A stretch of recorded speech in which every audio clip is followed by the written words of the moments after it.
오늘 참 길고 긴 날이 될 것 같습니다.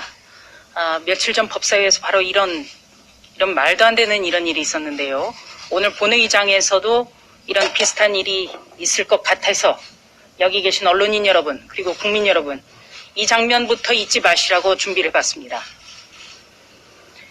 더불어민주당이 언론계, 학계, 정의당은 물론 친정권 그룹인 민변까지 반대하는 언론재갈법을 기어코 강행 처리할 태세입니다. 문재인 대통령이 패기짓이나 대통령 거부권 행사 방침을 아직 밝히지 않은 것만 봐도 숫자의 힘으로 본회의에서 통과시킬 것이 확실시됩니다. 집권 세력은 이번 악법을 가짜뉴스로부터 국민을 보호하기 위해서라고 주장합니다.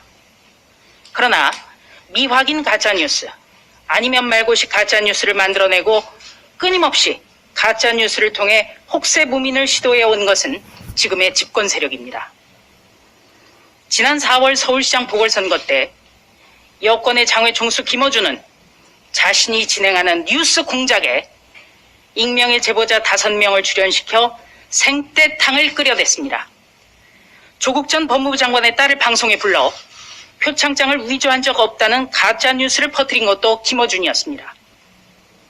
노무현재단 이사장 유시민은 조국 전 장관 부인의 PC 빼돌기를 증거 보전이라고 주장했습니다. 검찰이 노무현재단 계좌를 뒤졌다는 가짜뉴스를 설파한 것도 유시민이었습니다. 이런 가짜뉴스에 힘을 실어 온 나라를 어지럽힌 사람들이 김남국, 김용민, 최강욱 의원 등 현 집권 세력입니다. 바로 이 사람들이 정권 비리 보도에 싹을 자르겠다고 군사정권 시절에도 없던 악법을 힘으로 밀어붙이고 있습니다. 적반하장도 이런 적반하장이었습니다. 북한의 대외선전 매체는 이번 언론재갈법을 거짓과 불의를 증오하며 진실과 정의를 지향하는 민심의 요구를 반영한 것이라고 극찬했습니다. 언론재갈법에 대한 거의 유일한 긍정평가가 북한에서 나온 것입니다. 국제사회에서 북한만 지지하는 것이라면 더더욱 즉각 폐기밖엔 답이 없습니다. 문재인 대통령은 오늘 분명하게 직접 말씀해야 합니다. 국회일 같은 상투적 표현 대신 즉각 폐기, 강행 처리 시 거부권 행사를 선언해야 합니다. 오늘 직접 밝혀도 만시지탄입니다.